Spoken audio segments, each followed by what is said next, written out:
ಪಿತನ ಮತ್ತು ಸುತನ ಮತ್ತು ಪವಿತ್ರಾತ್ಮನ ನಾಮದಲ್ಲಿ ಆಮೆನ್. ದೇವರ ವಾಕ್ಯವನ್ನು ಆಲಿಸೋಣ. ಕೊಲೆಸ್ಸೇರಿಗೆ ಬರೆದ ಪತ್ರ 3ನೇ ಅಧ್ಯಾಯ ವಾಕ್ಯ 12ರಿಂದ. ನೀವು ದೇವರಿಂದ ಆಯ್ಕೆಯಾದವರು, ದೇವರಿಗೆ ಪ್ರಿಯವಾದವರು, ದೇವರ ಸ್ವಂತ ಜನರು. ಹೀಗಿರಲಾಗಿ ಕನಿಕರ, ದಯೆ, ದೀನತೆ, ವಿನಯಶೀಲತೆ, ಶಾಂತಿ, ಸಹನೆ ಎಂಬ ಸದ್ಗುಣಗಳೇ ನಿಮ್ಮ ಆಭರಣಗಳಾಗಿರಲಿ. ಒಬ್ಬರನ್ನೊಬ್ಬರು ಸೈರಿಸಿಕೊಳ್ಳಿರಿ. ಒಬ್ಬರ ಮೇಲೆ ತಪ್ಪು ಹೊರಿಸಲು ಕಾರಣವಿದ್ದರೂ ಕ್ಷಮಿಸಿಬಿಡಿ. ಪ್ರಭು ನಿಮ್ಮನ್ನ ಕ್ಷಮಿಸಿದಂತೆ ನೀವು ಇತರರನ್ನ ಕ್ಷಮಿಸಿರಿ. ಎಲ್ಲಕ್ಕಿಂತ ಮಿಗಿಲಾಗಿ ನಿಮ್ಮಲ್ಲಿ ಪ್ರೀತಿ ಇರಲಿ. ಪ್ರೀತಿಯೇ ಸಮಸ್ತವನ್ನು ಸಂಪೂರ್ಣಗೊಳಿಸುವ ಬಂಧನ. ನಿಮ್ಮ ಋನ್ಮನಗಳು ಕ್ರಿಸ್ತ ಯೇಸುವಿನ ಶಾಂತಿ ಸಮಾಧಾನದಿಂದ ತುಂಬಿರಲಿ. ನೀವು ಒಂದೇ ಶರೀರವಾಗಿ ಬಾಳಲು ಕರೆಯಲ್ಪಟ್ಟಿದ್ದೀರಿ. ಕೃತಜ್ಞತೆ ಉಳ್ಳವರಾಗಿ ಜೀವಿಸಿರಿ. ಕ್ರಿಸ್ತ ಯೇಸುವಿನ ವಾಕ್ಯ ನಿಮ್ಮಲ್ಲಿ ನೆಲೆಸಿ ಸಮೃದ್ಧಿಯಾಗಿ ಬೆಳೆಯಲಿ. ಜ್ಞಾನ ಸಂಪನ್ನರಾಗಿ ಒಬ್ಬರಿಗೊಬ್ಬರು ಉಪದೇಶ ಮಾಡಿ ಹಾಗೂ ಬುದ್ಧಿ ಹೇಳಿಕೊಳ್ಳಿರಿ. ಕೃತಜ್ಞತೆ ಉಳ್ಳವರಾಗಿ ಕೀರ್ತನೆಗಳಿಂದಲೂ ಸಂಗೀತಗಳಿಂದಲೂ ಭಕ್ತಿಗೀತೆಗಳಿಂದಲೂ ಹೃದಯಾಂತರಾಳದಿಂದ ದೇವರಿಗೆ ಹಾಡಿರಿ. ನುಡಿಯಲ್ಲಾಗಲಿ ನಡೆಯಲ್ಲಾಗಲಿ ನೀವು ಏನು ಮಾಡಿದರೂ ಯೇಸು ಸ್ವಾಮಿಯ ಹೆಸರಿನಲ್ಲಿಯೇ ಮಾಡಿರಿ. ಅವರ ಮುಖಾಂತರವೇ ಪಿತನಾದ ದೇವರಿಗೆ ಮಹಿಮೆಯನ್ನು ಸಲ್ಲಿಸಿರಿ. ದೇವರ ವಾಕ್ಯವಿದು. ರಾಜಿ ಸಂಧಾನ ಕುಟುಂಬ ಸಮಾಧಾನಕ್ಕೆ ನೀಡಿದ ದೇವರ ವಿಶೇಷ ವರದಾನ. ಆತ್ಮೀಯ ದಂಪತಿಗಳೇ, ನಿಮ್ಮೆಲ್ಲರಲ್ಲೂ ಒಂದು ಪ್ರಶ್ನೆಯನ್ನು ಕೇಳಬೇಕು ಅಂತ ಆಸೆ. ಆ ಪ್ರಶ್ನೆ ಅಂತ ಹೇಳಿದರೆ, ಇಲ್ಲಿ 1 ವರ್ಷ, 3 ವರ್ಷ, 5 ವರ್ಷ, 20, 25 ವರ್ಷ, ಕೆಲವರು 50 ವರ್ಷಗಳ ದಾಂಪತ್ಯ ಜೀವನವನ್ನು ಪೂರೈಸಿ ಇಲ್ಲಿದ್ದೀರಾ. ನಿಮ್ಮ ವಿವಾಹ ಜೀವನದಲ್ಲಿ ಜಗಳವಾಡದೇ ಇರುವ, ಕೋಪಗೊಳ್ಳದೇ ಇರುವಂತ ಯಾರಾದರೂ ದಂಪತಿಗಳಿಲ್ಲಿದ್ದೀರಾ? ಖಂಡಿತವಾಗಿ ಇರಲಿಕ್ಕಿಲ್ಲ. ಏನೇ ಒಂದು ಸಣ್ಣ ವಿಷಯಗಳು ಬಂದ್ರು, ಏನೇ ಒಂದು ಸಣ್ಣ ಸಮಸ್ಯೆಗಳು ಬಂದ್ರು, ಕೆಲವೊಂದು ಸಾರಿ ಕೆಲವು ಮನೆಗಳಲ್ಲಿ ಪ್ರತಿದಿನ ಜಗಳ ಅಥವಾ ವೈಮನಸ್ಸುಗಳು, ಕೋಪ ಇದ್ದೇ ಇರುತ್ತೆ. ವಿವಾಹ ಆರಂಭದಲ್ಲಿ ಎಲ್ಲವೂ ಚೆನ್ನಾಗಿರುತ್ತೆ, ಎಲ್ಲವೂ ಸುಂದರವಾಗಿ ಕಾಣುತ್ತೆ. ಪತ್ನಿಯನ್ನ ಚಿನ್ನ ಅಂತಾರೆ, ಪತಿಯನ್ನ ಬಂಗಾರ ಅಂತಾರೆ. ಯಾಕಂತ ಹೇಳಿದ್ರೆ ಅದು ಸಹಜ. ಪತಿ ಹಾಗೂ ಪತ್ನಿ ಇಬ್ಬರು ಅತ್ಯಮೂಲ್ಯರು. ಆದರೆ ಯಾವಾಗ ವಿವಾಹ ಜೀವನದಲ್ಲಿ ಜಗಳವೇ ಮುಖ್ಯವಾಗಿ ಬಿಡುತ್ತೆ, ಯಾವಾಗ ನೆನಪಿಟ್ಟುಕೊಳ್ಳಿಕ್ಕೆ ಆರಂಭ ಮಾಡ್ತೀವಿ, ನಮ್ಮ ಮಾತುಗಳ ನೆನಪಿಟ್ಟು ಪದೇ ಪದೇ ಹೇಳಲಿಕ್ಕೆ ಆರಂಭ ಮಾಡ್ತೀವಿ, ಅಲ್ಲಿ ವಿವಾಹ ಜೀವನದಲ್ಲಿ ಕೊರತೆಗಳು ಆರಂಭವಾಗುತ್ತೆ. ಆದ್ದರಿಂದ ಇಂದು ರಾಜಿ ಸಂಧಾನದ ಮುಖಾಂತರ ಕುಟುಂಬ ಜೀವನದಲ್ಲಿ ಸಮಾಧಾನಕ್ಕೆ ಪ್ರಭು ಯೇಸು ಒಂದು ವಿಶೇಷವಾದ ವರದಾನವನ್ನು ಕೊಡ್ತಾ ಇದ್ದಾರೆ. ಹಾಗಾದ್ರೆ ನಿಮ್ಮ ಕುಟುಂಬಗಳಲ್ಲಿ ಸಮಾಧಾನವನ್ನು ಕಳೆದುಕೊಂಡಿದ್ರೆ, ನಿಮ್ಮ ಕುಟುಂಬಗಳಲ್ಲಿ ಆಶೀರ್ವಾದವನ್ನು ಕಳೆದುಕೊಂಡಿದ್ರೆ, ಬೇಸರ ನಿಮ್ಮ ಕುಟುಂಬದಲ್ಲಿ ಮನೆ ಮಾಡಿದ್ರೆ, ಇವತ್ತು ಪ್ರಭು ಕೊಡುವಂತ ಸಂದೇಶ ನಿಮಗೆಲ್ಲರಿಗೂ ಸಮಾಧಾನದ ವರದಾನ. ಶಾಂತಿ ನಿಮ್ಮೊಡನೆ ಇರಲಿ ಎಂದು ಪ್ರಭುವಿನ ಆಗಮನದಿಂದ ಪುನರುತ್ಥಾನ ತನಕ ಪ್ರಭು ಶಾಂತಿಯನ್ನು ಕೋರುತ್ತಾರೆ. ಇವತ್ತು ಎಷ್ಟೋ ಕುಟುಂಬಗಳಲ್ಲಿ ಶಾಂತಿಯ ಕೊರತೆ ಇದ್ರೆ, ಸಮಾಧಾನದ ಕೊರತೆ ಇದ್ರೆ, ಅದಕ್ಕೆ ಕಾರಣ ಸಮಾಧಾನಕ್ಕೆ ಬಹಳ ಮುಖ್ಯವಾಗಿ ರಾಜಿ ಸಂಧಾನ ಇಲ್ಲದೆ ಇರುವಂಥದ್ದು. ಯಾಕೆ ಕುಟುಂಬಗಳಲ್ಲಿ ಜಗಳ ಮನಸ್ತಾಪಗಳು ಬರುತ್ತವೆ ಎಂಬುದಕ್ಕೆ ಕಾರಣವನ್ನು ಹುಡುಕ್ತಾ ಹೋದ್ರೆ ಹಲವು ಕಾರಣಗಳು ನಮ್ಮ ಮುಂದೆ ಬರುತ್ತವೆ. ಮೊದಲನೇದಾಗಿ ಅಹಂ, ನಾನು ಹೇಳಿತರಾಗಬೇಕು, ನಾನು ಪುರುಷ, ನಾನು ಹೇಳಿತರಾಗಬೇಕು ಅನ್ನುವ ಒಂದು. ಎರಡನೇದು, ನಾನು ನಿಮಗಿಂತ ಕಡಿಮೆ ಇಲ್ಲ, ನಾನು ಕೆಲಸ ಮಾಡ್ತಾ ಇದ್ದೀನಿ, ನಾನು ಚೆನ್ನಾಗಿದ್ದೀನಿ ನೋಡ್ಲಿಕ್ಕೆ, ನಾನು ಕೆಲಸ ಮಾಡ್ತೀನಿ, ಹಣವನ್ನು ಸಂಪಾದನೆ ಮಾಡ್ತೀನಿ, ನಮ್ಮ ಈ ಕುಟುಂಬದಲ್ಲಿ ನನ್ನ ಪಾಲು ಹೆಚ್ಚಾಗಿದೆ, ನಾನು ಹೇಳ್ದಾಗೆ ಆಗ್ಬೇಕು. ಹೀಗೆ ನಾನು ಅಹಂ ಎನ್ನುವಂಥದ್ದು ಕುಟುಂಬದಲ್ಲಿ ಬಂದ್ರೆ ನಿಧಾನವಾಗಿ ಕುಟುಂಬದಲ್ಲಿ ಜಗಳಗಳು ಆರಂಭವಾಗುತ್ತವೆ. ಎರಡನೇದು ಸಹನೆಯ ಕೊರತೆ. ಯಾವಾಗ ವ್ಯಕ್ತಿ ತನ್ನ ಬಾಳಲ್ಲಿ ಸಹನೆಯನ್ನ ಮರೆತು ಬಿಡ್ತಾನೆ, ಸಹನೆಯ ಕೊರತೆ ಎದ್ದು ಕಾಣ್ತಾ ಇರುತ್ತೆ, ಆವಾಗ ಅವನ ಜೀವನದಲ್ಲಿ ಜಗಳಗಳು ಬಹಳ ಪ್ರಮುಖ ಸ್ಥಾನವನ್ನು ಪಡೆದುಕೊಳ್ತವೆ. ಇಷ್ಟು ದಿನ ವಿವಾಹದ ಆರಂಭದಲ್ಲಿ ಸಣ್ಣ ಪುಟ್ಟ ಮಾತುಗಳಿಗೆ ನಾವು ಕೇರ್ ಮಾಡ್ತಾ ಇರಲಿಲ್ಲ, ಅಷ್ಟು ಚಿಂತೆ ಮಾಡ್ತಾ ಇರಲಿಲ್ಲ. ಯಾವಾಗ ನಮ್ಮಲ್ಲಿ ಸಹನೆ ಕಡಿಮೆ ಆಗ್ತಾ ಬಂತು, ಕುಟುಂಬ ಜೀವನದಲ್ಲಿ ಯಾವಾಗ ನಿಮ್ಮಲ್ಲಿ ಸಹನೆಗೆ ಪ್ರಾಮುಖ್ಯತೆಯನ್ನು ಕೊಡದೆ ಹೋದ್ರಿ, ಅಲ್ಲಿ ನಿಮ್ಮ ಜೀವನದಲ್ಲಿ ಜಗಳಗಳಿಗೆ ಪ್ರಮುಖವಾದ ಸ್ಥಾನವನ್ನು ಕೊಡಲಿಕ್ಕೆ ಆರಂಭ ಮಾಡಿದ್ರಿ. ಹೇಗೆ ಸೀರಿಯಲ್ಗಳನ್ನು ಪ್ರೈಮ್ ಟೈಮಲ್ಲಿ ತೋರಿಸ್ತಾರೆ, ಹಾಗೆ ಜಗಳಗಳು, ಕಡಿಮೆತನಗಳು ನಿಮ್ಮ ವಿವಾಹ ಜೀವನದಲ್ಲಿ ಪ್ರೈಮ್ ಟೈಮ್ ಆಗಿಬಿಡುತ್ತೆ. ಮೂರನೆಯದು, ಕಚೇರಿಯನ್ನ ಕಚೇರಿಯಲ್ಲೇ ಬಿಡಬೇಕು, ಶಾಲೆಯನ್ನ ಶಾಲೆಯಲ್ಲೇ ಬಿಡಬೇಕು. ಅದರ ವ್ಯವಹಾರಗಳನ್ನು, ಕಚೇರಿಯ ಕೆಲಸ ಕಾರ್ಯಗಳನ್ನು ಮನೆಗೆ ತಗೊಂಡ್ಬಂದಾಗ ಜಗಳಗಳು, ಸಮಸ್ಯೆಗಳು ಆಟೋಮೆಟಿಕ್ ಆಗಿ ನಮಗೆ ತಿಳಿಯದೆ ಆರಂಭವಾಗ್ತವೆ. ನೀವು ಆಫೀಸಲ್ಲಿ ಕೆಲಸ ಮಾಡ್ತಾ ಇರ್ಬೋದು, ಕೂಲಿ ಕೆಲಸನೇ ಮಾಡ್ತಾ ಇರ್ಬೋದು, ಶಾಲೆಯಲ್ಲಿ ಶಿಕ್ಷಕ ಕೆಲಸ ಮಾಡ್ತಾ ಇರ್ಬೋದು. ನಿಮ್ಮ ಕೆಲಸವನ್ನ ಅಲ್ಲೇ ಬಿಟ್ಟು ಮನೆಗೆ ನೀವು ಪತಿಯಾಗಿ, ಪತ್ನಿಯಾಗಿ, ತಂದೆಯಾಗಿ, ತಾಯಿಯಾಗಿ ಬಂದರೆ ಎಲ್ಲ ನಿಮ್ಮ ಸಮಸ್ಯೆಗಳು ಪರಿಹಾರವಾಗುತ್ತವೆ. ಅದನ್ನೇ ಶಿಕ್ಷಕಿಯಾಗಿ ಮನೆಯಲ್ಲಿದ್ದರೆ, ಬಾಸ್ ಆಗಿ ಮನೆಯಲ್ಲಿದ್ದರೆ ನೀವು ಖಂಡಿತವಾಗಿ ಸಮಸ್ಯೆಗಳು ಉಲ್ಬಣವಾಗುತ್ತವೆ. ಆದ್ದರಿಂದ ನಿಮ್ಮ ಕಚೇರಿಗಳನ್ನು ಮನೆಗೆ ತರಬೇಡಿ, ನಿಮ್ಮ ಟೀಚಿಂಗನ್ನು ಮನೆಗೆ ತರಬೇಡಿ. ನೀವು ಮನೆಯಲ್ಲಿ ಪತಿ, ಪತ್ನಿ, ತಂದೆ, ತಾಯಿಯಾಗಿ ಬಾಳಲಿಕ್ಕೆ ಪ್ರಯತ್ನ ಮಾಡಿ. ನಾಲ್ಕನೆಯ ಕಾರಣ, ಮಕ್ಕಳ ಜವಾಬ್ದಾರಿಯ ವಿಷಯದಲ್ಲಿ ಯಾರು ಮಕ್ಕಳ ಜವಾಬ್ದಾರಿಯನ್ನು ವಹಿಸ್ಕೊಳ್ಳೋದು? ಪತಿ ಹೇಳ್ತಾರೆ, ನೀನು ತಾಯಿ, ನೀನು ಜವಾಬ್ದಾರಿನ ವಹಿಸ್ಕೊಬೇಕು, ಹೆಣ್ಮಕ್ಳ ಕೆಲಸ ಅದು, ಗಂಡ್ಮಕ್ಳ ಕೆಲಸ ಅಲ್ಲ, ನಾವು ದುಡಿಯುವಂಥವ್ರು. ಯಾವಾಗ ಮಕ್ಕಳ ಜವಾಬ್ದಾರಿಯ ವಿಷಯಗಳು ಬರುತ್ತೆ, ಆಗ ಜಗಳವು ಅಲ್ಲಿ ಆರಂಭವಾಗುತ್ತೆ. ಐದನೇದು, ಖರ್ಚು ಯಾರು ಮಾಡೋದು? ಮನೆಯಲ್ಲಿ ಯಾರು ಮಾಡೋದು? ಇಬ್ರು ದುಡಿತಾ ಇದ್ದೀವಿ, ಖರ್ಚು ಯಾರು ಮಾಡೋದು? ಪತ್ನಿ ಹೇಳ್ತಾಳೆ, ಮನೆಯ ಜವಾಬ್ದಾರಿ, ಅಡಿಗೆ ಮನೆ ಜವಾಬ್ದಾರಿ ನಾನು ನೋಡ್ಕೊಳ್ತೀನಿ, ಉಳಿದಿದೆಲ್ಲ ನೀವು ನೋಡ್ಕೊಬೇಕು. ಯಾವಾಗ ಡಿವೈಡ್ ಮಾಡ್ಕೊಳ್ತೀರಾ, ಆವಾಗ ನಿಮ್ಮ ಮನಸ್ಸುಗಳು ಡಿವೈಡ್ ಆಗುತ್ತೆ. ಆ ಕಾರಣದಿಂದ ನಿಮ್ಮ ವ್ಯವಹಾರವನ್ನ ಮನೆಗೆ ತರಬೇಡಿ. ಮನೆಗೆ ಇರುವಂತ ಒಂದೇ ಒಂದು ವ್ಯವಹಾರ ಪ್ರೀತಿಯ ವ್ಯವಹಾರ. ಆ ವ್ಯವಹಾರವನ್ನ ಮರೆತು ಬಿಟ್ರೆ ಜಗಳಕ್ಕೆ ಮೊದಲ ಸ್ಥಾನವನ್ನ ಕೊಟ್ಟ ಹಾಗೆ ಆಗುತ್ತೆ. ಆರನೆಯ ಹಂತದಲ್ಲಿ, ನಿಮ್ಮ ಕುಟುಂಬವನ್ನ, ನಿಮ್ಮ ಪತಿಯನ್ನ, ಪತ್ನಿಯನ್ನ ಇನ್ನೊಬ್ಬರೊಂದಿಗೆ ಹೋಲಿಸಿ ನೋಡಿದಾಗ, ನಾವು ಕನ್ನಡದಲ್ಲಿ ಒಂದು ಗಾದೆ ಮಾತನ್ನ ಕೇಳಿದ್ದೀವಿ, ದೂರದ ಬೆಟ್ಟ ನುಣ್ಣಗೆ. ಆದ್ದರಿಂದ ನಿಮ್ಮ ಪತಿಯನ್ನ ಇನ್ನೊಬ್ಬರ ಪತಿಯೊಂದಿಗೆ ಹೋಲಿಸಬೇಡಿ, ನಿಮ್ಮ ಪತ್ನಿಯನ್ನ ಇನ್ನೊಬ್ಬರ ಪತ್ನಿಯೊಂದಿಗೆ ಹೋಲಿಸಬೇಡಿ. ಹೋಲಿಸಿದ್ರೆ ಮನಸ್ತಾಪಗಳು ಆರಂಭವಾಗುತ್ತವೆ. ನಿಮ್ಮ ಪತಿ ಏನೇ ಆಗಿರ್ಲಿ, ಪತ್ನಿ ಏನೇ ಆಗಿರ್ಲಿ, ಗೌರವಿಸಿ. Give respect and take respect.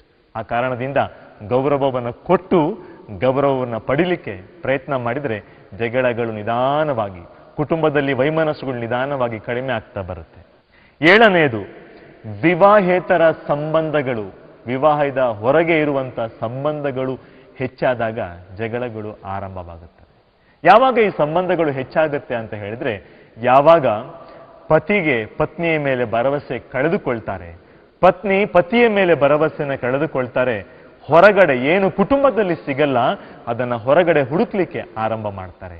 ಅದು ಆರಂಭ ಮಾಡಬೇಕಾದ್ರೆ ಜಗಳನೂ ಒಂದು ಕಾರಣ, ವೈಮನಸ್ಸು ಒಂದು ಕಾರಣ, ಪ್ರೀತಿಯ ಒಂದು ಸ್ಥಾನ ಮನೆಯಲ್ಲಿ ಕಳೆದುಕೊಂಡಾಗ ಇದೆಲ್ಲವೂ ಸಂಭವಿಸ್ತದೆ. ಎಂಟನೆಯ ಅಂಶ, ಆಸೆ ಪೂರೈಸಲು ಸೋತಾಗ.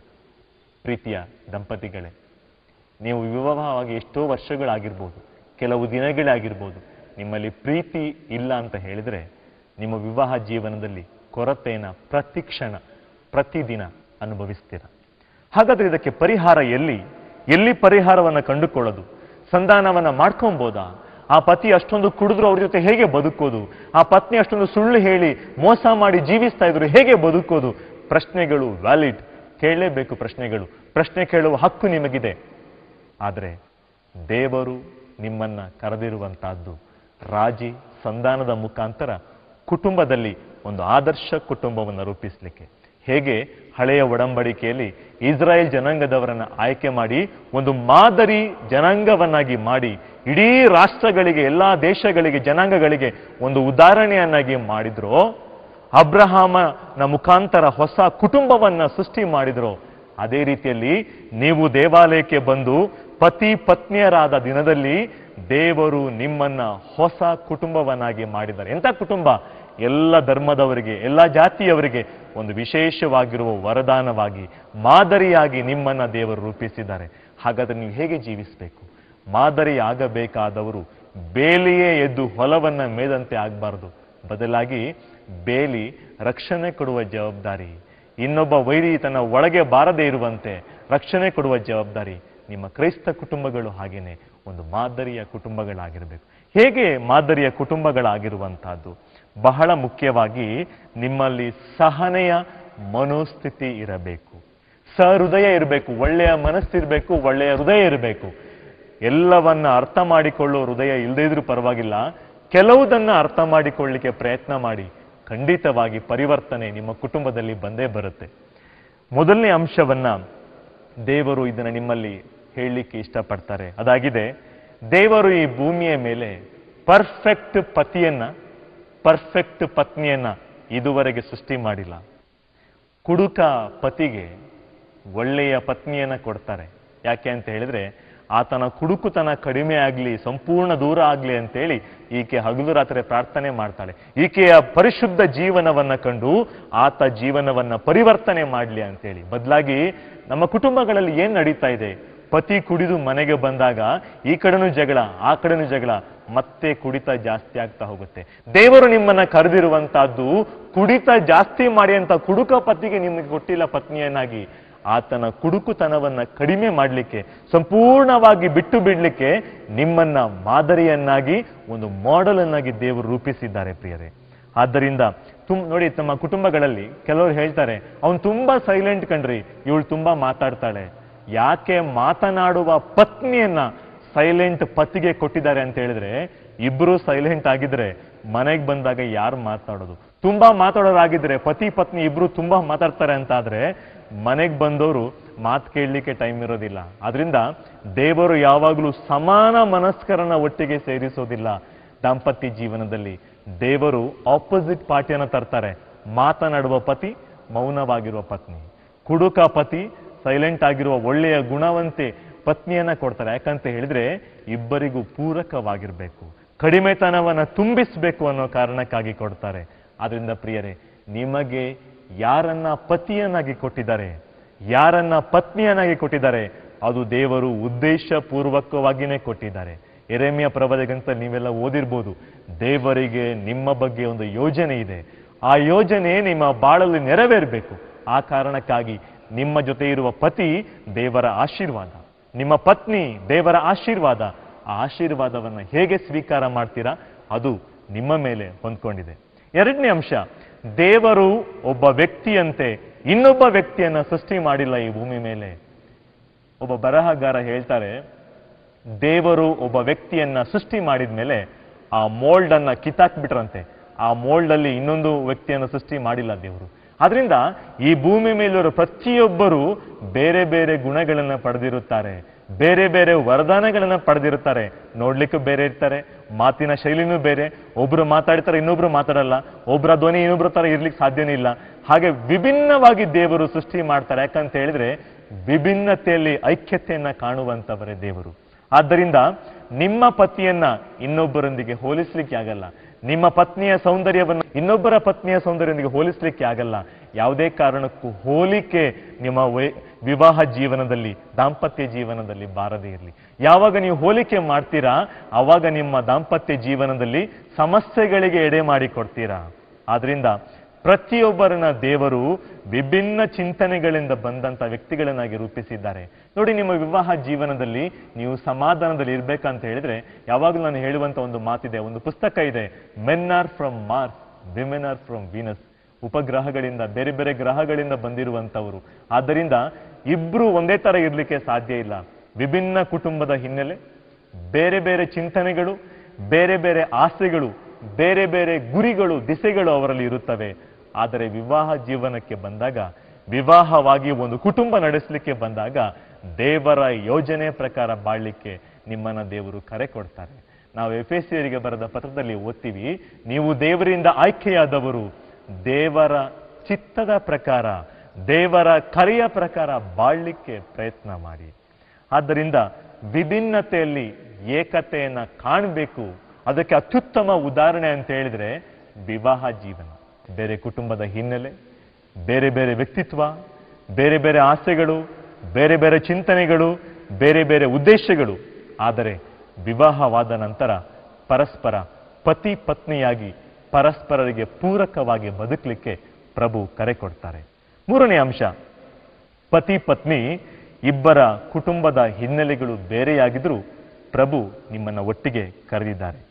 ಇನ್ನೊಂದು ವಿಷಯವನ್ನ ನಿಮ್ಮ ವಿವಾಹ ಜೀವನದಲ್ಲಿ ನೆನಪಿಟ್ಟುಕೊಳ್ಬೇಕು. ಕ್ಷಮಿಸಬೇಕಾದ್ರೆ, ಸಂಧಾನ ಮಾಡ್ಕೊಳ್ಬೇಕಾದ್ರೆ, ಸಮಾಧಾನವಾಗಿ ಬದುಕಬೇಕು ಅಂತಾದರೆ ಕುಟುಂಬದಲ್ಲಿ ಒಂದು ವಿಷಯವನ್ನ ಮರಿಬಾರದು. ತಪ್ಪು ಮಾಡದೇ ಇರುವಂತ ವ್ಯಕ್ತಿ ಇಬ್ರು ಮಾತ್ರ. ಒಬ್ರು ಅವರಿನ್ನೂ ಈ ಭೂಮಿ ಮೇಲೆ ಹುಟ್ಟಿ ಬಂದಿಲ್ಲ, ಜನ್ಮ ತಳೆದಿಲ್ಲ. ಇನ್ನೊಬ್ಬರನ್ನ ಹೆಚ್ಚು ದಿನ ಬದುಕೋದು ಬೇಡ ಅಂತೇಳಿ ನಾವು ಸಮಾಧಿಯಲ್ಲಿ ಇಟ್ಬಿಟ್ಟಿದ್ದೀವಿ. ಅವ್ರು ಎದ್ದು ಬಂದು ಪುನಃ ತಪ್ಪು ಮಾಡ್ಲಿಕ್ಕೆ ಆಗಲ್ಲ. ಅವರಿಬ್ಬರನ್ನ ಬಿಟ್ರೆ ಈ ಭೂಮಿ ಮೇಲೆ ಇರುವಂತ ಪ್ರತಿಯೊಬ್ಬರು ತಪ್ಪನ್ನ ಮಾಡ್ತಾರೆ. ತಪ್ಪನ್ನ ಎತ್ತಿ ಹಿಡಿಯುವುದು ದಾಂಪತ್ಯ ಜೀವನದ ಗುಣ ಅಲ್ಲ, ಬದಲಾಗಿ ತಪ್ಪನ್ನ ಒಪ್ಪಿಕೊಂಡು ಕ್ಷಮಿಸಿ ಬಾಳುವುದೇ ದಾಂಪತ್ಯ ಜೀವನದ ಗುಟ್ಟು. ಯಾರಾದರೂ ನಿಮ್ಮನ್ನ ಬದಲಾಯಿಸಲು ಪ್ರಯತ್ನ ಮಾಡಿದ್ರೆ ಯಾರನ್ನೂ ಬದಲಾಯಿಸಲಿಕ್ಕೆ ನಿಮ್ಮಿಂದ ಆಗಲ್ಲ. ಬದಲಾವಣೆ ನನ್ನಿಂದ ಆರಂಭವಾಗಬೇಕು. ನೀವು ಪತಿಯಾಗಿ ಪತ್ನಿಯಾಗಿ ನಿಮ್ಮಿಂದ ಆ ಬದಲಾವಣೆ ಆರಂಭವಾಗಬೇಕು.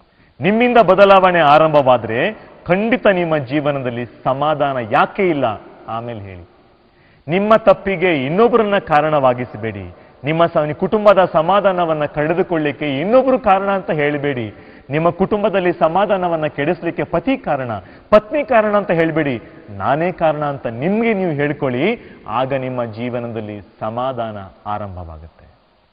ಒಂದ್ಸರಿ ಒಬ್ಬ ಪತ್ನಿ ತುಂಬಾ ಮನದಲ್ಲಿ ಬೇಸರಗೊಂಡು ಗುರುಗಳ ಬಳಿ ಹೋಗ್ತಾರೆ. ಬಹಳ ಆಧ್ಯಾತ್ಮಿಕ ಗುರುಗಳು, ತುಂಬಾ ಪ್ರಾರ್ಥನೆಗಳು, ಧ್ಯಾನಕೂಟ ನಡೆಸುವಂತ ಗುರುಗಳು. ಅವರು ಪ್ರಾರ್ಥನೆ ಮಾಡಿದ್ದೆಲ್ಲ ಸಿಗುತ್ತೆ ಅಂತೇಳಿ ತುಂಬಾ ಜನ ಕೇಳಿದ್ರು. ಅದಕ್ಕೆ ಈ ಮಹಿಳೆ ತುಂಬಾ ಬೇಸರದಲ್ಲಿ ಗುರುಗಳ ಬಳಿ ಹೋಗಿ ಹೇಳ್ತಾರೆ, ಫಾದರ್, ನನ್ನ ಗಂಡ 20 ವರ್ಷದಿಂದ ಬಿಡದೆ ಕುಡಿತಾನೆ. ಎಷ್ಟು ಕಡೆ ಕರ್ಕೊಂಡೋದ್ರು ಸಹ ಬಿಡಲ್ಲ. ನೀವೇನಾದ್ರೂ ಮಂತ್ರಿಸಿದ ನೀರನ್ನ ಕೊಡಿ, ಆಶೀರ್ವದಿಸಿದ ನೀರನ್ನ ಕೊಡಿ, ಹೇಗಾದ್ರೂ ಮಾಡಿ ಬಿಡಬೇಕು.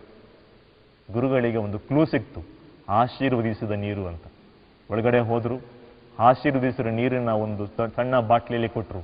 ಹೇಳಿದ್ರು, ನೋಡಮ್ಮ, ಇದು ಆಶೀರ್ವದಿಸಿರುವಂತ ನೀರು. ಏನ್ ಮಾಡ್ಬೇಕು ಅಂತ ಹೇಳಿದ್ರೆ, ನೀನು ಮನೆಗೆ ಹೋಗಿ ಪತಿ ಯಾವಾಗ ಮನೆ ಒಳಗೆ ಬರ್ತಾನೆ, ಗೇಟ್ ತೆಗಿತಾರೆ, ಆವಾಗ ಈ ನೀರನ್ನ ಬಾಯಲ್ಲಿ ಹಾಕೊಬೇಕು. ಆಶೀರ್ವದಿಸಿರುವಂತ ನೀರು. ಯಾವಾಗ ಪತಿ ಊಟ ಮಾಡಿ ಮಲಗೋ ತನಕ, ನಿದ್ದೆ ಬರೋ ತನಕ ಈ ನೀರನ್ನ ಉಗುಳ್ಳೂಬಾರ್ದು, ನುಂಗ್ಲೂಬಾರ್ದು. ಏನಾದ್ರೂ ಸ್ವಾಮಿ ನಮ್ಮ ಕುಟುಂಬದಲ್ಲಿ ಸಮಾಧಾನ ಸಿಕ್ಕಿದ್ರೆ ಅಷ್ಟೇ ಸಾಕು, ಈ ನೀರನ್ನು ಇಡೀ ಜೀವನ ಪರಿವರ್ತನೆ ಮಾಡಲಿ ಅಂತೇಳಿ ವಿಶ್ವಾಸದಲ್ಲಿ ಆ ನೀರನ್ನು ತಗೊಂಡೋಗಿ ಪೀಠದ ಮೇಲೆ ಇಡ್ತಾರೆ. ಪತಿ ಬರುವ ಸಮಯ, ಗೇಟಿನ ಶಬ್ದ ಆಗುತ್ತೆ. ತಕ್ಷಣ ಈಕೆ ಹೋಗಿ ಪೀಠದಲ್ಲಿ ಅವ್ರು ನೀರನ್ನು ತಗೊಳ್ತಾಳೆ, ಸ್ವಲ್ಪ ಬಾಯ ಒಳಗೆ ಹಾಕೊಳ್ತಾಳೆ, ಸ್ವಲ್ಪ ಹೊತ್ತು ಹಾಗೆ ಇಟ್ಕೊಳ್ತಾಳೆ. ಪತಿ ಬರ್ತಾರೆ, ಏನೋ ಒಂದು ಬದಲಾವಣೆ. ಯಾವಾಗ್ಲೂ ಆ ಕಡೆಯಿಂದ ಜೋರಾಗಿ ಮಾತಾಡಿದಾಗ ಈ ಕಡೆಯಿಂದ ಮಾತುಗಳು ಬರ್ತಿತ್ತು. ಇವತ್ತು ಪತ್ನಿಯ 2 ಕೆನ್ನೆಗಳು ಊದ್ಕೊಂಡಿದೆ, ಏನಂತ ಗೊತ್ತಾಗ್ತಾ ಇಲ್ಲ. ಈತನಿಗೆ ಬಹಳ ಒಂಥರ ಮನಸ್ಸಿನಲ್ಲಿ ಗೊಂದಲ. ಬರ್ತಾನೆ, ಪತ್ನಿ ಮಾತಾಡ್ತಾನೆ ಇಲ್ಲ, ಬರೀ ಕೈ ಸನ್ನೆ ಮಾಡ್ತಾಳೆ, ಹೋಗ್ರಿ ಸ್ನಾನ ಮಾಡ್ಕೊಂಡ್ ಬನ್ರಿ, ಹೀಗೆ ಬರೀ ಕೈ ಸನ್ನೆ ಮಾಡ್ತಾಳೆ. ಅಲ್ಲಿಗೆ ಆಯ್ತು, ಊಟ ಆಯ್ತು, ಸಮಾಧಾನದಲ್ಲಿ ಮಲ್ಕೊಂಡ್ರು. ಪತಿಗೆ ಅವತ್ತು ರಾತ್ರಿ ನಿದ್ದೆನೇ ಬಂದಿಲ್ಲ. ಯಾವಾಗ್ಲೂ 8 ಗಂಟೆಗೆ ಬರುವವನು 2ನೇ ದಿನ 6 ಗಂಟೆಗೆ ಬಂದ. ಸ್ವಲ್ಪ ಹಾಕೊಂಡೇ ಬಂದಿದ್ದ, ಸ್ವಲ್ಪ ಕಡಿಮೆ ಹಾಕೊಂಡ್ ಬಂದ. ಪತ್ನಿಯನ್ನು ಅರ್ಥ ಮಾಡ್ಕೊಳ್ಳಿಕ್ಕೆ ಆಗಿಲ್ಲ ಅವನಿಗೆ. ಪುನಃ ಬರುವ ಶಬ್ದ ಆದಾಗ ಸ್ವಲ್ಪ ನೀರನ್ನ ಬಾಯಿ ಒಳಗೆ ಹಾಕೊಂಡ್ಲು. ಹೀಗೆ ಪ್ರತಿದಿನ ನಡೀತಾ ಇತ್ತು. 6ನೇ ದಿನ ಬಂದಾಗ ಕೆಲಸ ಬಿಟ್ಟವನು ನೇರವಾಗಿ ಮನೆಗೆ ಬಂದ. ಕುಡ್ದಿಲ್ಲ ಅವತ್ತು. ಪತ್ನಿ ಶಬ್ದ ಕೇಳಿದ ತಕ್ಷಣ, ಗೇಟಿನ ಶಬ್ದ ಆದ ತಕ್ಷಣ ನೀರನ್ನ ಬಾಯಲ್ಲಿ ಹಾಕೊಳ್ತಾಳೆ.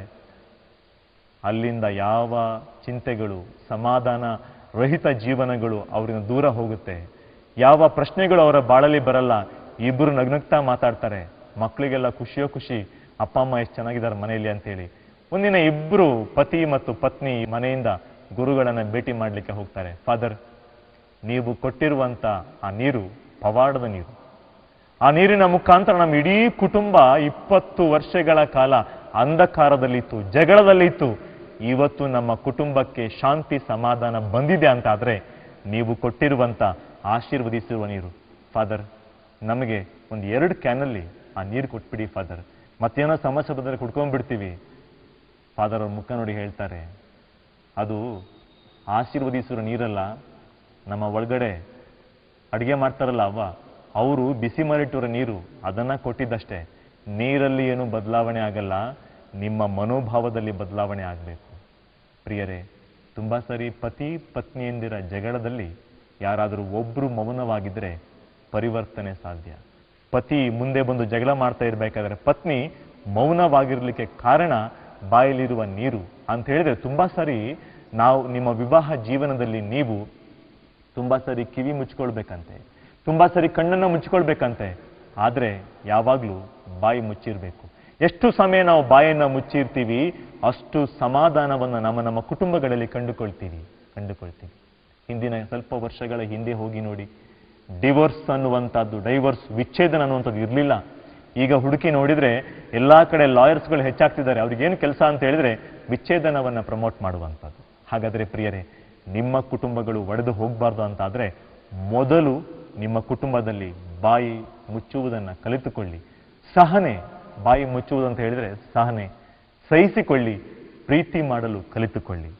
ಆದ್ದರಿಂದ ಪ್ರೀತಿಯ ಸಹೋದರ ಸಹೋದರಿಯರೇ, ನಡವಳಿಕೆಯಲ್ಲಿ ಬದಲಾವಣೆ ಬಂದಾಗ ಖಂಡಿತವಾಗಿ ನಿಮ್ಮ ಜೀವನದಲ್ಲಿ ಪರಿವರ್ತನೆ ಸಾಧ್ಯ. ಈ ಸತ್ಯವನ್ನ ಅರಿತರೆ ಸಂಧಾನ ಸಮಾಧಾನದ ಬಾಳಿಗೆ ಒಂದು ಮುನ್ನುಡಿಯನ್ನ ಇದೀಗಲೇ ನೀವು ಹಾಕ್ಬಿಟ್ಟಿದ್ದೀರಾ ಅಂತ ಅರ್ಥ. ಈ ಮುನ್ನುಡಿಯನ್ನ ಹಾಕಬೇಕು ಅಂತಾದ್ರೆ ದಶ ನಿಯಮಗಳನ್ನ ದೇವರು ನಿಮ್ಮ ಮುಂದೆ ಕೊಡ್ಲಿಕ್ಕೆ ಇಷ್ಟಪಡ್ತಾರೆ.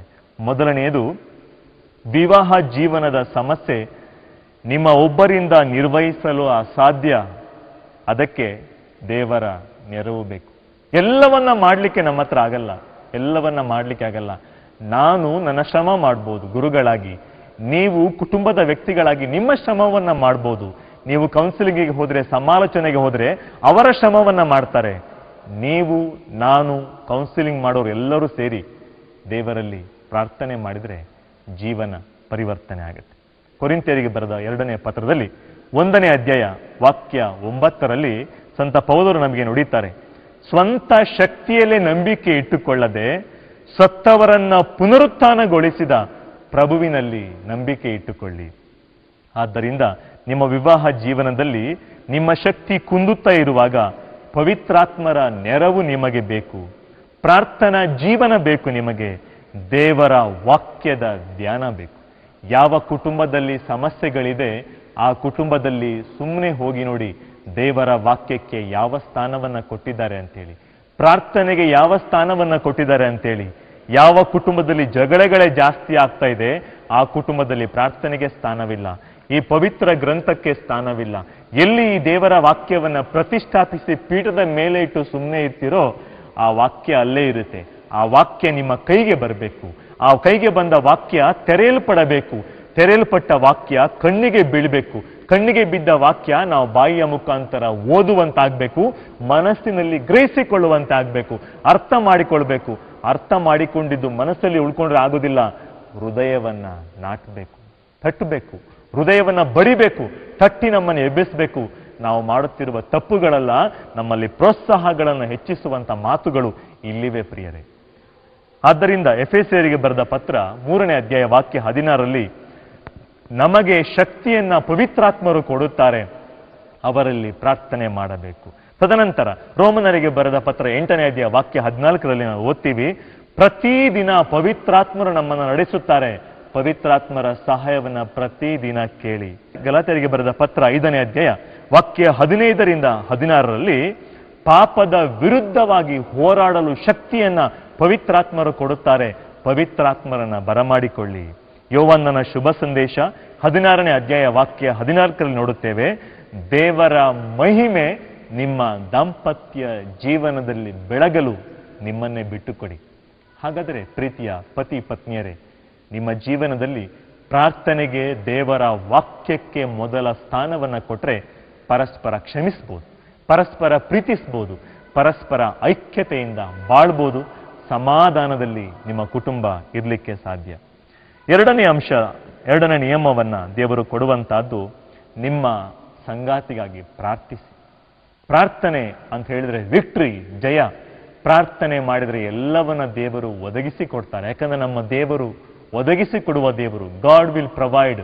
ದೇವರು ಒದಗಿಸಿ ಕೊಡ್ತಾರೆ. ಆದ್ರಿಂದ ಒದಗಿಸಿ ಕೊಡುವ ದೇವರಲ್ಲಿ ಪ್ರಾರ್ಥನೆ ಮಾಡಿ.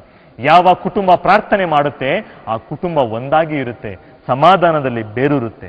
ಆದ್ರಿಂದ ಪ್ರಾರ್ಥನೆಯ ಶಕ್ತಿ ಪರಿವರ್ತನೆ ತರುವುದೆಂದು ನಂಬಿಕೆ ಇಡಬೇಕು ಅಂತೇಳಿ ನಾವು ಓದ್ತೀವಿ. ಕೀರ್ತನೆಗಳ ಅಧ್ಯಾಯ 77ನೇ ವಾಕ್ಯ 14ರಲ್ಲಿ ಪವಾಡಗಳನ್ನು ಎಸಗುವ ದೇವರಲ್ಲಿ ವಿಶ್ವಾಸವಿಟ್ಟು ಪ್ರಾರ್ಥನೆ ಮಾಡಿ ಆ ದೇವರು ಪರಿವರ್ತನೆಯನ್ನು ತರ್ತಾರೆ.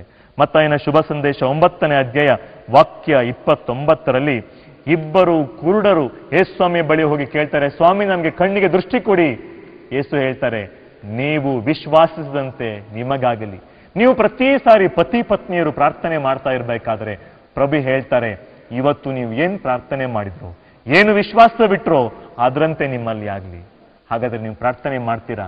ಮಾಡಿಲ್ಲ ಅಂತಾದ್ರೆ ಇವತ್ತಿಂದ ನಿಮ್ಮ ಪ್ರಾರ್ಥನಾ ಜೀವನವನ್ನು ಆರಂಭ ಮಾಡಿ. ಮೂರನೆಯದು, ನಿಮ್ಮ ಅಪೇಕ್ಷೆಗಳನ್ನು ಅಡ್ಜಸ್ಟ್ ಮಾಡ್ಕೊಳ್ಳಿಕ್ಕೆ ಕಲ್ತ್ಕೊಳ್ಳಿ. ನಿಮ್ಮ ಅಪೇಕ್ಷೆಗಳನ್ನು ಹೊಂದಾವಣೆ ಮಾಡ್ಕೊಳ್ಳಿಕ್ಕೆ ಅಡ್ಜಸ್ಟ್ ಮಾಡ್ಕೊಳ್ಳಿ. ಕುಟುಂಬದಲ್ಲಿ ಅಡ್ಜಸ್ಟ್ಮೆಂಟ್ ಇಲ್ಲ ಅಂತ ಹೇಳಿದ್ರೆ ಖಂಡಿತವಾಗಿ ಬದಲಾವಣೆ ತರಲಿಕ್ಕೆ ಸಾಧ್ಯ ಇಲ್ಲ. 4ನೇ ಅಂಶ, ಪತಿಯನ್ನು ಪತ್ನಿಯನ್ನ ಬದಲಾಯಿಸಲು ಆರಂಭ ಮಾಡಬೇಡಿ, ಪ್ರಯತ್ನಿಸಬೇಡಿ. ನೀವು ಮೊದಲು ಬದಲಾಗಿ. ಮತ್ತಾಯನ ಶುಭ ಸಂದೇಶ 7ನೇ ಅಧ್ಯಾಯ ವಾಕ್ಯ 3-4ರಲ್ಲಿ ಓದ್ತೀವಿ ನಾವು, ನಿನ್ನ ಸಹೋದರನ ಕಣ್ಣಿನಲ್ಲಿರುವ ಅಣುವನ್ನ ತೆಗೆಯುವ ಮುಂಚೆ ನಿನ್ನ ಕಣ್ಣಲ್ಲಿರುವಂತ ದಿಮ್ಮೆಯನ್ನ ಮೊದಲು ತೆಗೆದುಹಾಕು. ನಿನ್ನಲ್ಲಿರುವಂತ ಕಡಿಮೆತನ ಜಾಸ್ತಿ ಇದೆ, ಇನ್ನೊಬ್ಬರಲ್ಲಿರುವ ಕಡಿಮೆತನ ಬಹಳ ಸಣ್ಣದು. ಅದನ್ನ ಹುಡುಕುವ ಬದಲು ನಿನ್ನ ಕಡಿಮೆತನವನ್ನ ಕಡಿಮೆ ಮಾಡ್ಕೊಳ್ಳಿಕ್ಕೆ ಪ್ರಯತ್ನ ಮಾಡು. ಕನ್ನಡದಲ್ಲಿ ಒಂದು ಗಾದೆ ಮಾತಿದೆ, ಇನ್ನೊಬ್ಬರ ಮನೆಯ ದೋಸೆ ತೂತಾದ್ರೆ ನಮ್ಮ ಮನೆಯ ಕಾವಲಿನ ತೂತ. ಆದ್ರಿಂದ ನಮ್ಮ ಕಾವಲಿನ ನೋಡದೆ ಇನ್ನೊಬ್ಬರ ಪತಿಯ ಪತ್ನಿಯ ದೋಸೆಯ ಬಗ್ಗೆ ಮಾತನಾಡೋದು ಬೇಡ. ಅದರಿಂದ ನೀವೇನ್ ಮಾಡ್ಬೇಕು, ಕುಟುಂಬ ಜೀವನದಲ್ಲಿ ಮನೆಯಲ್ಲಿ ಸಮಾಧಾನದ ಬೀಜವನ್ನ ಬಿತ್ತಬೇಕು ಅಂತಾದ್ರೆ ಮೊದಲು ಕ್ಷಮಿಸಬೇಕು, ಪ್ರೀತಿಸಬೇಕು. 5ನೇ ಅಂಶವನ್ನ ಪ್ರಭು ಹೇಳುವಂತಹದ್ದು ನಮಗೆ ಸಹಾಯ ಮಾಡಿ. ಯಾರು ಈ ಭೂಮಿ ಮೇಲೆ ಪರ್ಫೆಕ್ಟ್ ಆಗಿರುವ ಪತಿ ಪತ್ನಿಯರಿಲ್ಲ. ಪರಸ್ಪರ ಒಟ್ಟಾಗಿ 25 ವರ್ಷ ಜೀವಿಸಿದರೆ ಅಂತಾದ್ರೆ, 10 ವರ್ಷ ಜೀವಿಸಿದರೆ ಅಂತಾದ್ರೆ ಪರಸ್ಪರ ಒಬ್ಬರಿಗೆ ಇನ್ನೊಬ್ರು ಸಹಾಯ ಮಾಡಿದ್ರು. ಪತಿ ಪತ್ನಿಗೆ, ಪತ್ನಿ ಪತಿಗೆ ನೆರವಾಗ್ತಾ ಬಂದ್ರು. ಇಬ್ಬರ ತಪ್ಪನ್ನ ಕ್ಷಮಿಸಿ ಸಹಬಾಳ್ವೆ ನಡೆಸ್ತಾ ಬಂದ್ರು. ಆಗ ಮಾತ್ರ ಸಮಾಧಾನ ಎದುರಾಗ್ಲಿಕ್ಕೆ ಸಾಧ್ಯ. ಆದ್ದರಿಂದ ನಿಮ್ಮಲ್ಲಿ ಅದನ್ನ ಪರಿಹಾರ ಮಾಡ್ಲಿಕ್ಕೆ ಆಗಿಲ್ಲ ಅಂದ್ರೆ ಗೆಳತಿಯರ ಹತ್ರ ಕೇಳಿ, ಗುರುಗಳ ಹತ್ರ ಕೇಳಿ, ಯಾರು ನಿಮಗೆ ಆಪ್ತರಿದ್ದಾರೆ ಅವರ ನೆರವನ್ನ ಪಡೆದುಕೊಳ್ಳಿ. ಬಹಳ ಮುಖ್ಯವಾಗಿ ನಿಮಗೆ ಬೇಕಾಗಿರುವಂಥದ್ದು ಕುಟುಂಬದಲ್ಲಿ ಸಮಾಧಾನ ಪ್ರಿಯರೇ. ನಿಮ್ಮನ್ನೇ ನೀವು ಕಡಿಮೆ ಮಾಡ್ಕೊಳ್ಳಿ, ಚಿಕ್ಕದ್ ಮಾಡ್ಕೊಳ್ಳಿ. ನೀವು ಹೆಚ್ಚಿಸ್ಕೊಳ್ಳಿಕ್ಕೆ ಸಾಧ್ಯ ಇಲ್ಲ. ನಿಮ್ಮ ಕುಟುಂಬ ಜೀವನದಲ್ಲಿ ಸಮಾಧಾನ ಬೇಕು ಅಂತ ಹೇಳಿದ್ರೆ ನಿಮ್ಮನ್ನೇ ನೀವು ಸಣ್ಣವರನ್ನಾಗಿ ಮಾಡ್ಕೊಳ್ಳಿ. ದೇವರು ನಿಮ್ಮ ಕುಟುಂಬದ ಮುಖಾಂತರ ತನ್ನ ಮಹಿಮೆಯನ್ನ ಬೆಳಗಿಸ್ತಾರೆ. 6ನೇ ಅಂಶ, ಸಂಧಾನಕ್ಕೆ ಯಾವುದೇ ಕ್ಷಣವಾಗಿರ್ಬೋದು ಹಿಂದೇಟು ಹಾಕಬೇಡಿ. ತಪ್ಪು ಹೊರಿಸಲು ಕಾರಣವಿದ್ದರೂ ಕ್ಷಮಿಸಿ ಬಿಡಿ. ಕೊಲೆಸ್ತಿಯರಿಗೆ ಬರೆದ ಪತ್ರ 3ನೇ ಅಧ್ಯಾಯ ವಾಕ್ಯ 12ರಲ್ಲಿ ಓದ್ತೀವಿ, ತಪ್ಪು ಹೊರಿಸಲು ಎಲ್ಲಾ ಕಾರಣ ಇದೆ, ರೆಡ್ ಹ್ಯಾಂಡಲ್ಲಿ ಹಿಡಿದಿದ್ದೀವಿ, ಎಲ್ಲಾ ಸಾಕ್ಷಿಗಳಿದೆ, ಕಣ್ಣಾರೆ ನೋಡಿದ್ದೀನಿ, ಆದ್ರೂ ಕ್ಷಮಿಸಿ ಬಿಡಿ. ಯಾಕಂತ ಹೇಳಿದ್ರೆ ನಿಮ್ಮ ಕುಟುಂಬ ಕ್ರೈಸ್ತೇತರ ಕುಟುಂಬ ಅಲ್ಲ, ಕ್ರೈಸ್ತ ಕುಟುಂಬ, ಮಾದರಿಯ ಕುಟುಂಬ, ಕ್ಷಮಿಸುವ ಕುಟುಂಬ, ಪ್ರೀತಿಸುವ ಕುಟುಂಬ. ಆದ್ದರಿಂದ ಪ್ರಿಯ ಸಹೋದರ ಸಹೋದರಿಯರೇ, ನಿಮ್ಮ ದಾಂಪತ್ಯ ಜೀವನದಲ್ಲಿ ಪ್ರಭು ಯೇಸು ನಿಮ್ಮನ್ನ ಆಶೀರ್ವದಿಸಬೇಕಾದ್ರೆ 7ನೆಯ ಅಂಶ ಬಹಳ ಪ್ರಮುಖವಾಗಿರುವಂತಹದ್ದು. ಅಂತರ ದೊಡ್ಡದಾಗುವ ತನಕ, ಹೆಚ್ಚುವ ತನಕ ಕಾಯಬೇಡಿ. ಕನ್ನಡದಲ್ಲಿ ಒಂದು ಗಾದೆ ಮಾತಿದೆ, ಕಬ್ಬಿಣ ಬಿಸಿಯಾಗಿರುವಾಗಲೇ ಹೊಡಿಬೇಕು ಅಂತೆ, ಅವಾಗ ಮಾತ್ರ ಅದು ಹೇಳ್ದಾಗ ಕೇಳುತ್ತೆ. ಸಮಸ್ಯೆ ಸಣ್ಣದಾಗಿರ್ಬೇಕಾದ್ರೇನೆ ಅದಕ್ಕೆ ಪರಿಹಾರವನ್ನ ಕಂಡುಕೊಳ್ಳಿಕ್ಕೆ ಪ್ರಯತ್ನ ಮಾಡಿ. ಪತಿ ಪತ್ನಿಯರು ಒಟ್ಟಿಗೆ ಸೇರಿ ಮಾತಾಡಿ ಏನ್ ಮಾಡೋದು ಅಂತೇಳಿ. ನೀನ್ ಮಾಡಿದ ತಪ್ಪು ಅಂತ ಬೆರಳು ತೋರಿಸ್ಬೇಡಿ. ಯಾವಾಗ ಈ ಬೆರಳನ್ನು ತೋರಿಸ್ತೀವಿ ಅವಾಗ ಸಮಸ್ಯೆಗಳು ಉಲ್ಬಣವಾಗುತ್ತೆ ವಿನಃ ಕಡಿಮೆ ಆಗುವುದಿಲ್ಲ. 8ನೇದು, ನಂಬಿಕೆ ಇಡಿ, ಪ್ರಾಮಾಣಿಕರಾಗಿರಿ. ಗಂಡಸರು ಸುಳ್ಳು ಹೇಳಲಿಕ್ಕೆ ಕಾರಣ ಅವರ ಪತ್ನಿಯಂದಿರಂತೆ. ಯಾಕೆ ಅಂತ ಹೇಳಿದ್ರೆ ಪತ್ನಿಯಂದಿರು ಮನೆಗೆ ಬಂದಾಗ ನೂರಾರು ಪ್ರಶ್ನೆಗಳನ್ನು ಕೇಳ್ತಾರೆ. ಪ್ರಶ್ನೆಗಳಿಗೆ ಉತ್ತರ ಕೊಡ್ಲಿಕ್ಕೆ ಗಂಡಸರು ತವಕ ಪಡ್ತಾರೆ. ಪತ್ನಿಯಂದಿರು ಪ್ರಶ್ನೆ ಕೇಳಲಿಕ್ಕೆ ಕಾರಣ ಪುರುಷರೇ ಅಂತೆ. ಯಾಕಂತ ಹೇಳಿದ್ರೆ ಅವರು ಯಾವತ್ತೂ ಸತ್ಯನೇ ಹೇಳೋದಿಲ್ಲ. ಆದ್ರಿಂದ ಪ್ರಿಯರೇ, ಪರಸ್ಪರ ಪೂರಕವಾಗಿ ಬದುಕಲಿಕ್ಕೆ ಪ್ರಯತ್ನ ಮಾಡಿ. ನಿಮ್ಮ ಪತಿಗೆ ಪತ್ನಿಗೆ ಮೋಸ ಮಾಡಬೇಡಿ. ನಂಬಿಕೆ ಇಡಿ, ಪ್ರಾಮಾಣಿಕತೆ ನಿಮ್ಮ ಕುಟುಂಬ ಜೀವನದಲ್ಲಿ ಇರಲಿ. 9ನೇ ಅಂಶ, ದೇವರ ಕರೆಗೆ ಅನುಗುಣವಾಗಿ ಯೋಗ್ಯ ಬಾಳುವೆ ನಡೆಸಿರಿ. ಎಫೆಸಿಯರಿಗೆ ಬರೆದ ಪತ್ರ 4ನೇ ಅಧ್ಯಾಯ ವಾಕ್ಯ 1ರಲ್ಲಿ. ದೇವರು ನಿಮ್ಮಿಂದ ಏನು ಅಪೇಕ್ಷೆ ಮಾಡ್ತಾರೆ? ನಿಮ್ಮ ಕುಟುಂಬದಿಂದ ನೀವು ಒಂದು ಅತ್ಯುತ್ತಮ ಸುವಾರ್ಥ ಪ್ರಸಾರಕರು. ಹೇಗೆ? ಬೈಬಲ್ ಹಿಡಿದು ಪ್ರಬೋಧನೆ ಮಾಡುವವರಲ್ಲ, ಬದಲಾಗಿ ಈ ಬೈಬಲ್ ಅನ್ನ ಜೀವಿಸಿ ತೋರಿಸುವಂತವರು. ಹಾಗಾದ್ರೆ ನಿಮ್ಮ ಬಾಳಲ್ಲಿ ಕ್ಷಮೆ ಇಲ್ಲ ಅಂತ ಹೇಳಿದ್ರೆ ಹೇಗೆ ನೀವು ಬೈಬಲ್ ಅನ್ನು ಜೀವಿಸ್ತೀರಾ? ಹೇಗೆ ನೀವು ಶುಭ ಸಂದೇಶವನ್ನು ಜೀವಿಸ್ತೀರಾ? ಆದ್ದರಿಂದ ಪ್ರೀತಿಯ ದಂಪತಿಗಳೇ, ನಿಮ್ಮ ಜೀವನದಲ್ಲಿ ಈ ಶುಭ ಸಂದೇಶವನ್ನ ಜೀವಿಸಿ ತೋರಿಸಿ, ಪ್ರಭುವಿನ ಮಾತುಗಳನ್ನ ಜೀವಂತ ಕೊಡಿ, ಜೀವ ಕೊಡಿ ಪ್ರಭುವಿನ ಮಾತುಗಳಿಗೆ. 2017ನೇ ಇಸ್ವಿ 18, 19 ಮುಂದಿನ ದಿನಗಳಲ್ಲಿ ಜೀವ ಕೊಡಿ ವಾಕ್ಯಗಳಿಗೆ. ಜೀವ ಕೊಡುವ ಶಕ್ತಿ ನಿಮ್ಮ ಕುಟುಂಬದಲ್ಲಿದೆ. ಆ ಶಕ್ತಿ ಪ್ರಭು ನಿಮಗೆ ಕೊಡ್ತಾರೆ. ದಶ ಆಜ್ಞೆಗಳಲ್ಲಿ 10ನೆಯ ನಿಯಮ ಅಥವಾ ಆಜ್ಞೆ, ವಿವಾಹದ ವಾಗ್ದಾನಗಳನ್ನು ಪ್ರತಿದಿನ ನವೀಕರಿಸಿ. ಕೇವಲ ನಿಮ್ಮ ವಿವಾಹದ ದಶಮಾನೋತ್ಸವಕ್ಕೆ 25 ವರ್ಷಕ್ಕೆ 50 ವರ್ಷಕ್ಕೆ ನವೀಕರಣಗೊಳಿಸುವುದಲ್ಲ, ಪ್ರತಿದಿನ ಮಲಗುವ ಮುಂಚೆ ವಿವಾಹದ ವಾಗ್ದಾನಗಳನ್ನು ನವೀಕರಿಸಿಕೊಳ್ಳಿ. ಹೊಸ ಜೀವನ ಆರಂಭಕ್ಕೆ ಭರವಸೆ ಕೊಡಿ. ನಾವು ಕನ್ನಡದಲ್ಲಿ ಒಂದು ಗಾದೆ ಮಾತನ್ನು ಕೇಳ್ತೀವಿ, ಪತಿ ಪತ್ನಿಯರ ಜಗಳ ಉಂಡು ಮಲಗುವ ತನಕ, ಅದು ಬೆಳಗ್ಗೆ ತನಕ ಎದ್ದು ಹೋಗಬಾರ್ದು. ಪ್ರಿಯರೇ, ನಿಮ್ಮ ಜಗಳ ಬೆಳಗ್ಗೆ ತನಕ ಹೋಗಿಲ್ಲ ಅಂತ ಹೇಳಿದ್ರೆ ಅದು ಸಹಜವಾಗಿರುವಂಥ ಜಗಳ. ನಾನು ಮೊದಲಿಗೆ ಹೇಳಿದೆ, ಜಗಳ ಮಾಡದೇ ಇರುವಂಥ, ಕೋಪಗೊಳ್ಳದೇ ಇರುವಂಥ, ಬೈದ್ಕೊಳ್ಳದೇ ಇರುವಂಥ ಪತಿ ಪತ್ನಿಯರು ಇದುವರೆಗೆ ಭೂಮಿ ಮೇಲಿಲ್ಲ. ಎಲ್ಲರೂ ಬೈದಿರುವಂತಾರೆ. ಯಾರಾದರೂ ಬೈದ್ಕೊಂಡಿಲ್ಲ, ಜಗಳ ಮಾಡಿಲ್ಲ ಅಂತ ಹೇಳಿದ್ರೆ ಏನೋ ಕೊರತೆ ಇದೆ ಅಂತಾನೆ ಅರ್ಥ. ಅದರಿಂದ ನಿಮ್ಮ ಕುಟುಂಬಗಳಲ್ಲಿ ಆ ಜಗಳ ಮಾರನೇ ದಿನಕ್ಕೆ ಹೋಗೋದಿಲ್ಲ ಅಂತ ಹೇಳಿದ್ರೆ ನಿಮ್ಮ ಕುಟುಂಬ ಪ್ರಾರ್ಥನಾ ಭರಿತ ಕುಟುಂಬ, ನಿಮ್ಮ ಕುಟುಂಬ ಶುಭ ಸಂದೇಶ ಜೀವಿಸ್ತಾ ಇರುವಂಥ ಕುಟುಂಬ ಆಗಿಲ್ಲ ಅಂತ ಹೇಳಿದ್ರೆ ಇವತ್ತು ಪ್ರಯತ್ನ ಮಾಡಿ. ಪ್ರಿಯ ಸಹೋದರ ಸಹೋದರಿಯರೇ, ದೇವರ ಕರೆಗೆ ಅನುಗುಣವಾಗಿ ಬಾಳಲಿಕ್ಕೆ ಪ್ರಭು ನಿಮ್ಮನ್ನ ಇಂದು ಕರೆದಿದ್ದಾರೆ. ಹಾಗಾದರೆ ಒಂದು ನಿಮಿಷ ನಿಮ್ಮ ಕಣ್ಗಳನ್ನು ಮುಚ್ಚಿ ಪ್ರಭು ನಿಮ್ಮನ್ನೀಗ ಆಶೀರ್ವದಿಸ್ತಾರೆ. ಪ್ರಾರ್ಥಿಸೋಣ. ನಿಮ್ಮ ವಿವಾಹ ಜೀವನದಲ್ಲಿ ಸಮಾಧಾನ, ಸಾಂತ್ವನ, ಸಂಧಾನಕ್ಕೆ ಪ್ರಮುಖ ಸ್ಥಾನವನ್ನು ಕೊಟ್ಟು ಪ್ರಭುವನ್ನ ಬರಮಾಡಿಕೊಳ್ಳಿ. ಪ್ರಭು ಯೇಸುವೆ, ಈ ದಂಪತಿಗಳನ್ನು ನೀವು ಒಟ್ಟಿಗೆ ಜೀವಿಸಲು ಕರೆ ಕೊಟ್ಟಿದ್ದೀರಿ. ಸಂಧಾನ, ಸಮಾಧಾನವನ್ನ ವಿಶೇಷವಾದ ವರದಾನವನ್ನಾಗಿ, ಮಹಾದಾನವನ್ನಾಗಿ ಈ ಕುಟುಂಬಕ್ಕೆ ನೀವು ಕೊಡುತ್ತಾ ಇದ್ದೀರಿ. ಈಗ ಈ ಮಾತುಗಳನ್ನು, ನಿಮ್ಮ ವಾಕ್ಯಗಳನ್ನು ಆಲಿಸುತ್ತಿರುವ, ಧ್ಯಾನಿಸುತ್ತಿರುವ ಈ ದಂಪತಿಗಳ ಜೀವನದಲ್ಲಿ ಹೊಸ ಜೀವನವನ್ನು ಆರಂಭಿಸಿ, ಕುಡುಕುತನ, ವಿಶೇಷ ಅನ್ಯ ದುರಭ್ಯಾಸಗಳು ಎಲ್ಲವನ್ನ ಬಿಟ್ಟು ತೊಲಗಿಸಿ ಉತ್ತಮ ಸಂಬಂಧಗಳನ್ನು ಬೆಳೆಸಲು ಇವರಿಗೆ ಅನುಗ್ರಹಿಸಿರಿ. ನಿಮ್ಮ ನಾಮದಲ್ಲಿ ಪ್ರಾರ್ಥಿಸಿದ್ದೇನೆ, ಆಮೆನ್. ಪಿತನ, ಸುತನ ಮತ್ತು ಪವಿತ್ರಾತ್ಮರ ನಾಮದಲ್ಲಿ ಆಮೆನ್.